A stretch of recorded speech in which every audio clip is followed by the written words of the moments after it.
आजच्या मननासाठी आपण मार्कुस शुभवर्तमान 14वा अध्याय काढूया. त्यातील काही वचने. मार्कुस शुभवर्तमान 14वा अध्याय 3 ते 9 वचने आपण काढूया आणि ह्या वचनातून काही गोष्टी पाहण्याचा आपण प्रयत्न करूया. तो बेथनी येथे कुष्ठरोगी शिमोन याच्या घरी जेवावयाला बसला असता कोणी एक स्त्री जटामांसीच्या फार मौल्यवान सुगंधी तेलाने भरलेली अलाबास्त्र कुपी घेऊन आली. तिने ती कुपी फोडून त्याच्या मस्तकावर ओतली.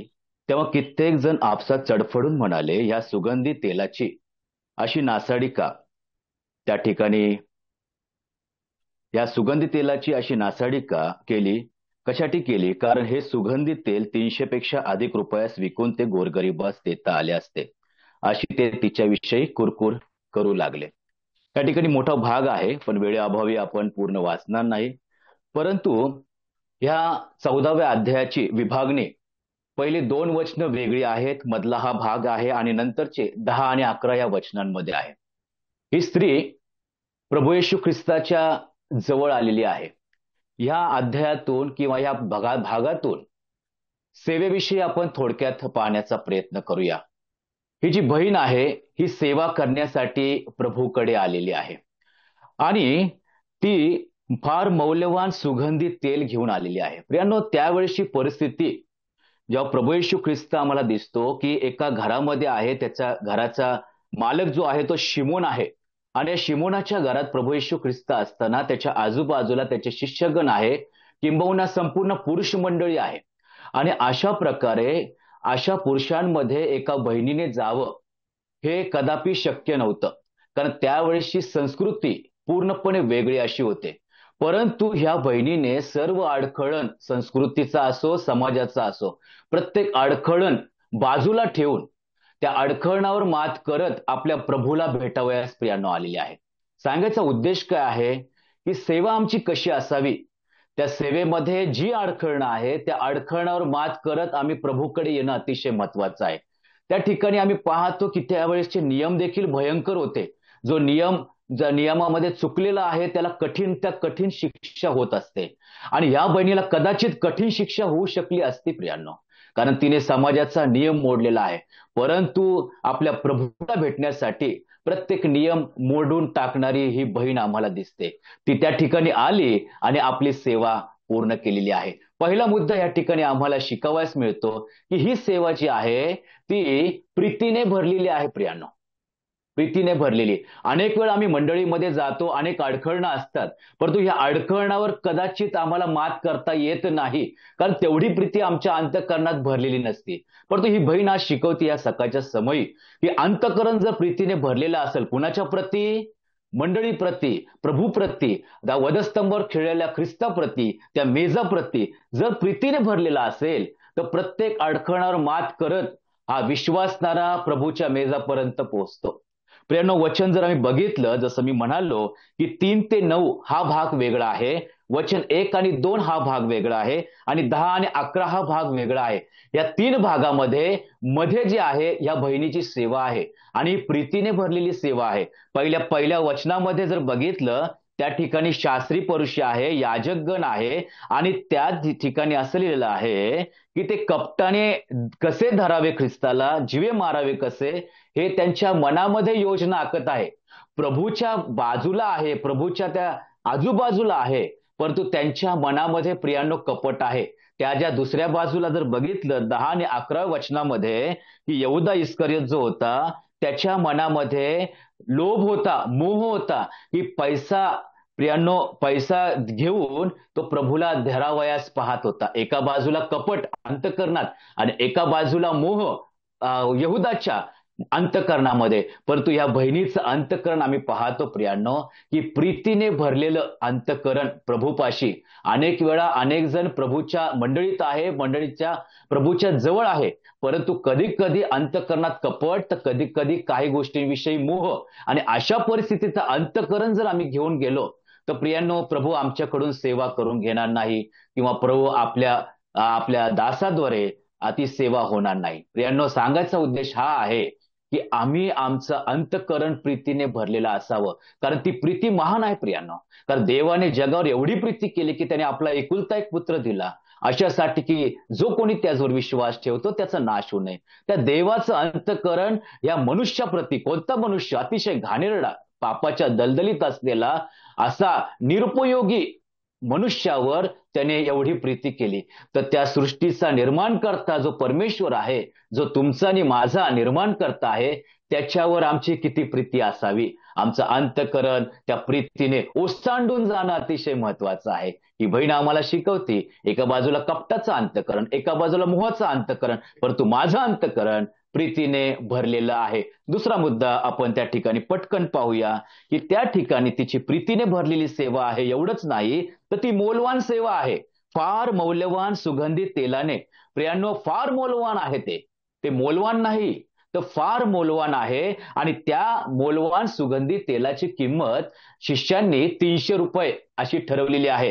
3 शुभवर्तमानामध्ये हा भाग आहे आणि 3 शुभवर्तमानामध्ये त्या तेलाची किंमत आहे. प्रिय, 300 रुपये आज जर बघितलं तर कदाचित त्या 300 रुपयाचं मोल नाही जास्त, परंतु त्या काळचं 2000 वर्षांपूर्वी हे 300 रुपये एखाद्या सामान्य मनुष्याला खूप मोठी गोष्ट होती.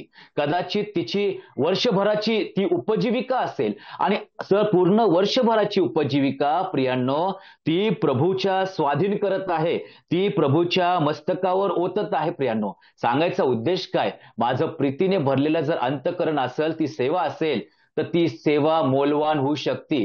माझ्या जीवनामध्ये प्रभूपेक्षा दुसरी कोणतीही गोष्ट मौल्यवान होणार नाही. आणि म्हणून या ठिकाणी पाहतो की त्या देवानी जी प्रीतीच्या अंतःकरणाने जी मौल्यवान सेवा किंवा मौल्यवान ख्रिस्त आम्हाला दिलेला आहे, त्याच देवाप्रती आमची देखील सेवा, जे विश्वासी म्हणून आम्ही जगत आहोत, ती देखील ती सेवा मौल्यवान असणं अतिशय महत्वाचं आहे. ती ही बहीण शिकवती.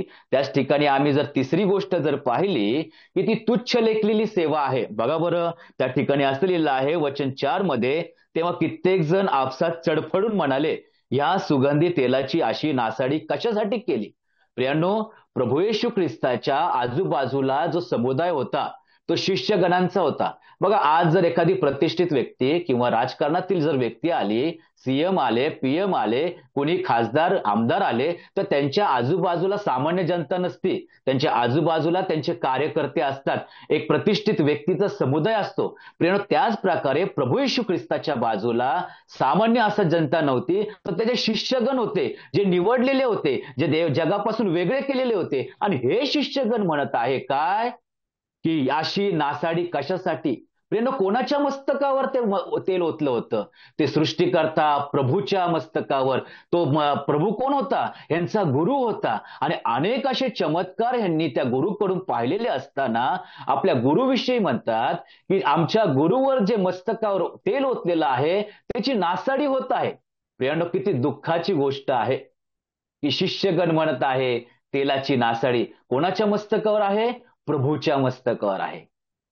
कळत न कळत प्रभूला त्या ठिकाणी ते अगदी खालचं स्थान देत आहे. प्रियांनो, सांगायचा उद्देश काय, की चडफडून त्या ठिकाणी ते बोलत आहे. आता चडफडून हा जो शब्द आहे तो अतिशय भयंकर आहे. प्रियांनो, तो रोष आम्हाला दिसतो, तो क्रोध आम्हाला दिसतो, त्यांचा राग त्या ठिकाणी दिसतो की हिने असं का केलं. एकतर समाजाच्या विरुद्ध आली, त्या ठिकाणी काय केलेलं आहे, सुगंधित तेल जे 300 रुपयाचं आहे. आणि तिसरी गोष्ट, कुठंतरी त्यांना दुःख झालंय की ते मस्तकावर जर तेल ओतलेलं आहे ते प्रभूवर ठेवलेलं आहे, ते नासाडी झालेलं आहे. प्रियांनो, तुच्छ मानलेली सेवा आज जर प्रभूप्रती आम्ही काय करतो, अनेक जण चडफडून उठणारे आहेत. मग मंडळीच्या बाहेरचे नाही, हे प्रभूचे शिष्यगण होते. मंडळीच्या आतमध्ये देखील चडपडणारे अनेक बंधुजन आहे. बघा, पाऊलाच्या जीवनात जर बघितलं तर पाऊल म्हणतो की माझी पत्र लोक म्हणतात वजनदार आहे, माझं भाषण चांगलं आहे, माझी शरीरयष्टी देखील दुर्बळ आहे, परंतु माझं भाषण जे आहे ते टाकाऊ असं लिहिलेलं आहे त्या ठिकाणी. तर तो म्हणतो की माझी सेवा ही टाकलेली सेवा म्हणतात, ते भाषण टाकाऊ आहे. त्या ठिकाणी आम्हाला दिसतं की पाऊल आपल्या मुखातून काय बोलत आहे? प्रभूचं गुणगान करत आहे. 2 करीन 10वा अध्याय 10वं वचन आपण वाचलं की त्या ठिकाणी हा भाग आहे की भाषण कशाविषयी आहे. मी तर वधस्तंभावरचा ख्रिस्त गाजवतो. दुसरी गोष्ट, मी ख्रिस्ताच्या खुणा माझ्या शरीरावर धारण केलेले आहे आणि मी ख्रिस्ताचा अनुयायी आहे. मी सर्वात आधी पहिला प्रथम भयंकर असा मी पापी आहे. अनेक अशा भाषणाद्वारे तो लोकांना उत्तेजन देत आहे, संजीवन लोकांमध्ये आणत आहे. परंतु लोक काय म्हणत आहे की तुझं भाषण टाकावं आहे. कोण आहे ते? करीन तेथील मंडळीतील विश्वासणारे.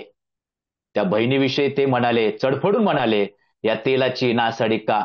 पावलाविषयी म्हणतात, तुझं भाषण टाको आहे. बघा ना, गल्ल्याताला मारण्यासाठी गेलेला दावीद आम्हाला 1 शमूएल 17वा अध्याय आणि 17व्या वचनामध्ये त्या ठिकाणी आम्हाला दिसतं की भाकर घेऊन आपल्या भावांना भेटावयास आलेला दिसतो. पण 28व्या वचनामध्ये आम्ही पाहतो की अलियाब दाविदावर संतापला. तू इथं कशाला आला? या ठिकाणी तुला नुसतं तमाशा बघायचंय काय? असं वेगवेगळ्या गोष्टी बोलत असताना दावीद म्हणाला 29व्या वचनामध्ये, दावीद म्हणाला, मी काय केले?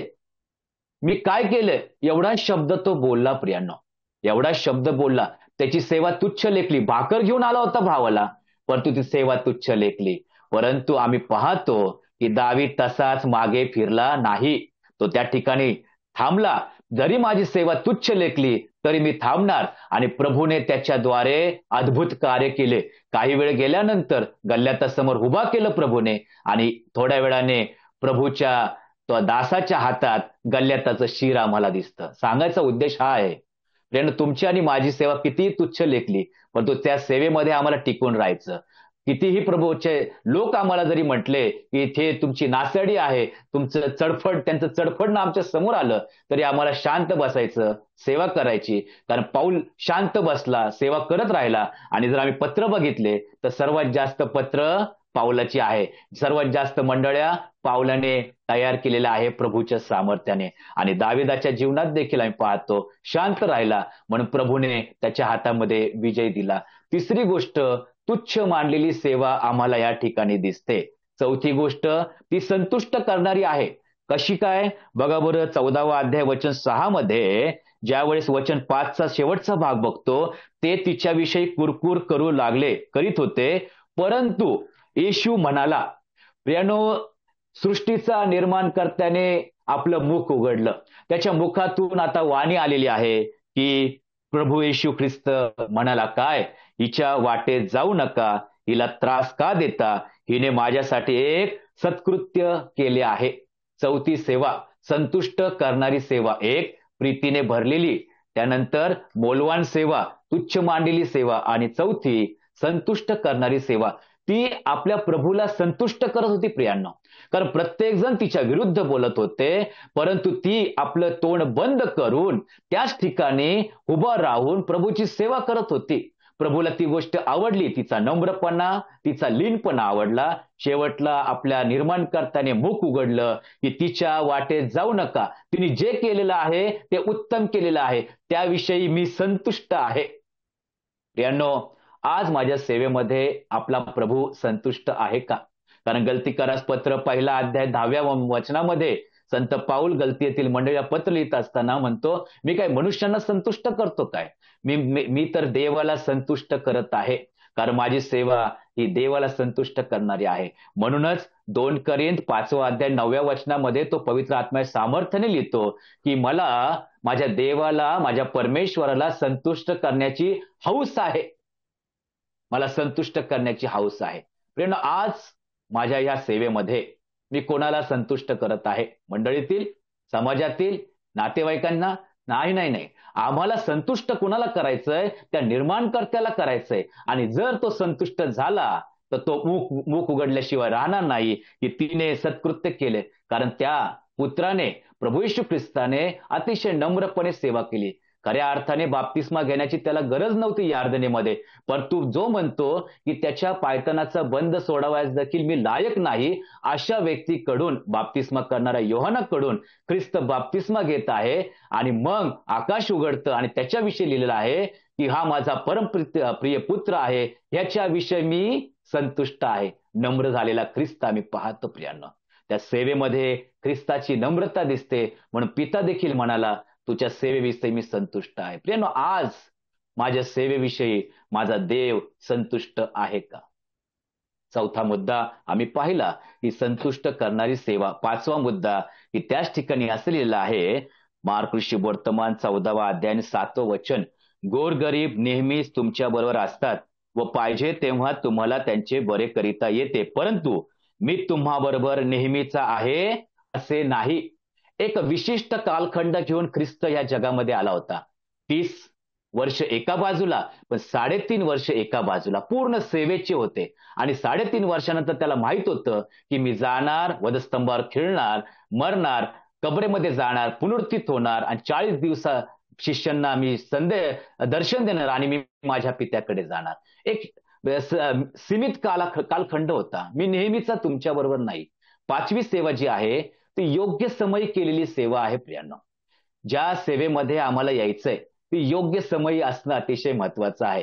अगदी पांढरे केस झाल्यानंतर, हातात काठी घेतल्यानंतर मी वयस्कर होईल आणि नंतर मी सेवा करेल असं प्रभूला मान्य नाही. प्रियांनो, तरुणांविषयी विशेष करून प्रभू गंभीर आहे आणि अनेक तरुणांना प्रभूने आपल्या सेवेमध्ये आणलेलं आहे.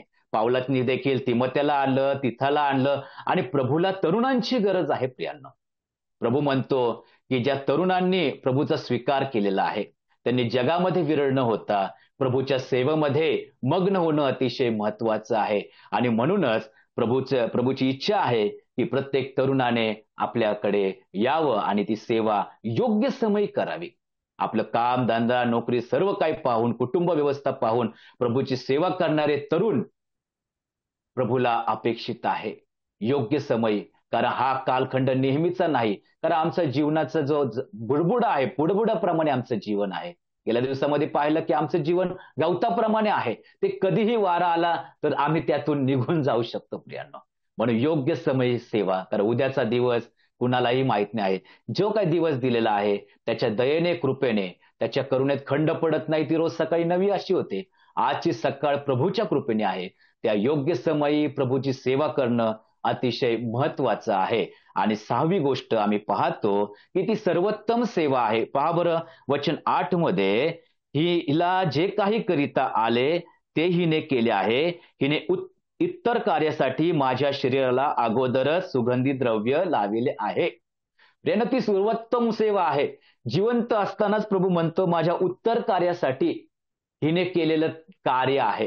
प्रियांनो, जसं आम्ही पाहतो की प्रभू येशू ख्रिस्त मरण पावला, वधस्तंभावरती गेला. काही महिलांचा, स्त्रियांचा समुदाय आम्हाला दिसतो. ते पाहत होते कसं ते त्याला काढतात, कुठे ठेवतात आणि सर्व काही पाहत असताना मग आम्ही पाहतो की आठवड्याच्या पहिल्या दिवशी काही बहिणी पहाटेच गेल्या आणि त्या ठिकाणी पाहतो की धोंड सरलेली आणि त्यांना प्रभूचं शरीर मिळालं नाही. सांगायचा उद्देश हा आहे की ख्रिस्त जिवंत असतानाच या बहिणींनी सेवा केली. त्याला सुगंधी द्रव्य लावले. परंतु ह्या बहिणींना त्या प्रभूसाठी जे काही शब्दाच्या अगोदर मसाले घेतले, सर्व काही ते तयार केलं, परंतु ते मसाले जे प्रभूसाठी नेले होते ते मसाले पुन्हा त्यांना घरी आणावं लागले. प्रियांनो, सर्वोत्तम सेवा काय आहे? जी योग्य समयी करायची आहे आणि ती प्रभूला योग्य समयी जी अर्पित केलेली आहे ती सर्वोत्तम सेवा आहे. प्रियांनो, प्रभूच्या कृपेच्या काळामध्ये त्या दिवशी तो जिवंत असताना तिने ती सेवा केली. आज प्रभू म्हणतो ज्या कृपेच्या काळामध्ये तुम्ही जगत आहे त्या कृपेच्या काळात ती सर्वोत्तम सेवा मला समर्पित करा. आणि त्या ठिकाणी सातवी सेवा आम्हाला थोडक्यात आम्ही पाहूया. ती आदरणीय सेवा अशी आहे. त्या मार्काच्या शुभवर्तमान 14वा अध्याय 9व्या वचनामध्ये असं लिहिलं आहे, मी तुम्हाला खचित सांगतो की सर्व जगात जेथे जेथे सुवार्तेची घोषणा करण्यात येईल तेथे तेथे हिने जे काही केले आहे ते हिच्या स्मरणात सांगण्यात येईल. पण किती मोठी गोष्ट! ज्या ठिकाणी ख्रिस्ताची सुवार्थ आहे त्या ठिकाणी या बहिणीने जे काही केलं तिचं स्मरण होणार आहे. म्हणजे आज संपूर्ण जगामध्ये ज्या ठिकाणी सुवार्थ आहे, प्रभू म्हणतो त्या सुवार्थेलाच्या बरोबर हिने जी काही सेवा केलेली आहे ही तिच्या स्मरणात सांगण्यात येईल. तेव्हा अशी सेवा आमची आहे का? ही आदरणीय सेवा कुणाकडून आदरणीय आहे? ती ख्रिस्ताकडून आदरणीय आहे. ज्या सुवार्तेविषयी प्रभू येशू ख्रिस्त अतिशय गंभीर आहे, जी स्वर्गातून पृथ्वीवर आणणारा जो ख्रिस्त आहे सुवार्ता, त्या सुवार्तेबरोबर तो म्हणतो की या बहिणीने जे काही केलं ते तिच्या स्मरणात राहणार आहे. आज सकाळच्या समयी या बहिणीच्या सेवेचं स्मरण आम्ही करतो. किती वर्षानंतर? 2000 कितीतरी वर्षांनंतर या बहिणीच्या सेवेचं स्मरण करतो. 7 मुद्दे आपण पटकन पाहिले. एक, ही जी प्रीतीने भरलेली सेवा आहे, ही मौल्यवान सेवा आहे. ही तुच्छ किंवा तिथं चडफडलेली ती जी बघतो आपण, ती तुच्छ मानलेली सेवा आहे. ही संतुष्ट करणारी सेवा आहे. ती योग्य समयी केलेली सेवा आहे. ही सर्वोत्तम सेवा आहे आणि ही आपल्या देवाच्या दृष्टिकोनातून आदरणीय सेवा आहे. प्रभू करो अशा प्रकारची सेवा तुमच्याकडून आणि माझ्याकडून घडावी आणि खऱ्या अर्थाने आपला प्रभू संतुष्ट व्हावा आणि त्याला संतुष्ट करण्याची तुमची आणि माझी हौस असावी. एवढंच प्रभूकडे आम्ही प्रार्थना करूया. प्रभूने पुरवलेल्या शब्दाबद्दल मी प्रभूचे मनापासून आभार मानतो. प्रभूला धन्यवाद असो. आमेन.